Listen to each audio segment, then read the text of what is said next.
Perkenalkan, nama saya Tiara Sukma Muslika dan rekan saya Wahyu Nugrahini.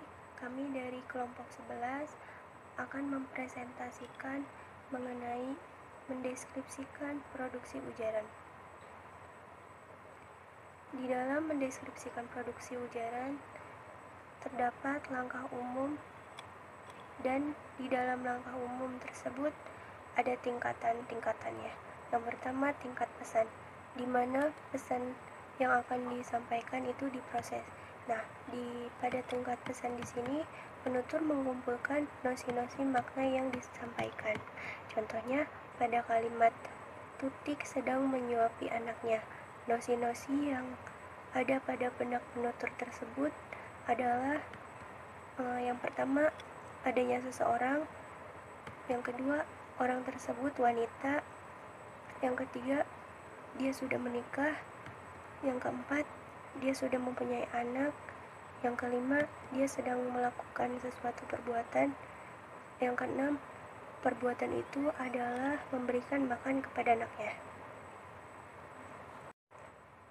Yang kedua, tingkat fungsional, di mana bentuk leksikal ini dipilih lalu diberi peran dan fungsi sintaktik.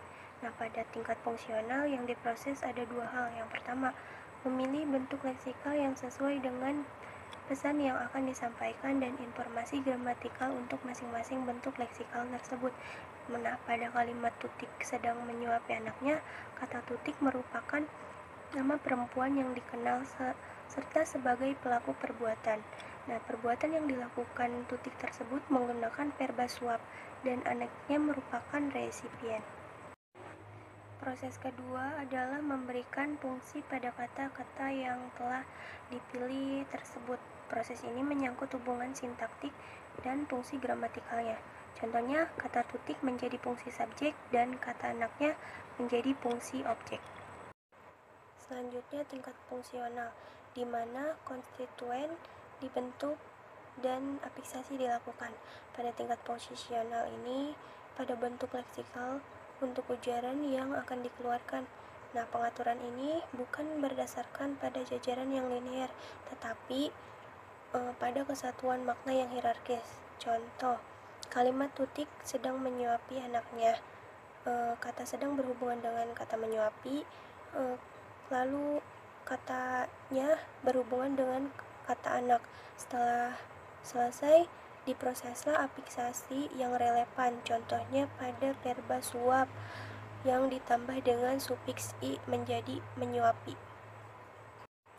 Yang terakhir, tingkat fonologi, di mana struktur fonologi ujaran ini diwujudkan. Nah, pada tingkat fonologi ini menerapkan aturan fonotatik bahasa yang bersangkutan. Jadi proses fonologi ini tidak sederhana karena tersangkut proses biologis dan neurologis. Selanjutnya, rincian produksi ujaran. Di dalam rincian produksi ujaran ini terdapat perencanaan produksi wacana. Umumnya wacana ini dibagi menjadi dua macam, yakni wacana monolog dan dialog. Perbedaan keduanya ini terletak pada ada atau tidaknya interaksi antara pembicara dan pendengar. Pengertian wacana dialog. Menurut H. Clarke, menganggap wacana dialog ini sebagai joint activity yang memiliki 4 unsur.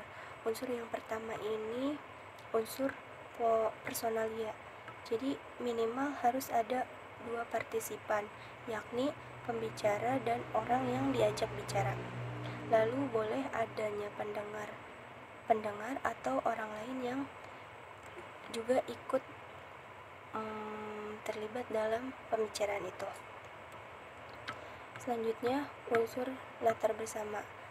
Jadi, unsur latar bersama ini merujuk pada anggapan bahwa baik pembicara maupun orang yang diajak bicaranya ini sama-sama memiliki prasuposisi atau pengetahuan yang sama. Lalu, unsur perbuatan bersama. Yang dimaksud dengan perbuatan bersama ini atau joint activity adalah bahwa baik pembicara maupun orang yang diajak bicaranya ini melakukan perbuatan yang mereka ketahui bersama. Yang terakhir, unsur kontribusi. unsur kontribusi ini ada 2 tahap, yakni tahap presentasi dan tahap pemahaman. Tahap presentasi di sini di mana pembicara menyampaikan sesuatu untuk dipahami oleh orang yang diajak bicaranya, dan tahap pemahaman ini di mana orang yang diajak bicara telah memahami apa yang disampaikan oleh pembicara. Terima kasih. Selanjutnya akan dilanjutkan oleh Wahyu Nugrahini. Saya Wahyu Nugrahini akan melanjutkan materi mengenai rincian produksi ujaran.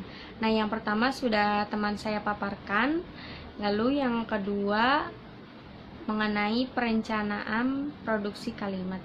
Nah, terdapat 3 kategori. Yang pertama yaitu ada muatan proposisional. Nah, pada muatan proposisional ini hanya dinyatakan proposisinya saja atau apa yang ingin dinyatakan. Lalu selanjutnya yaitu ada muatan ilokusioner. Nah, pada tahapan ini sudah pada tahap makna ya.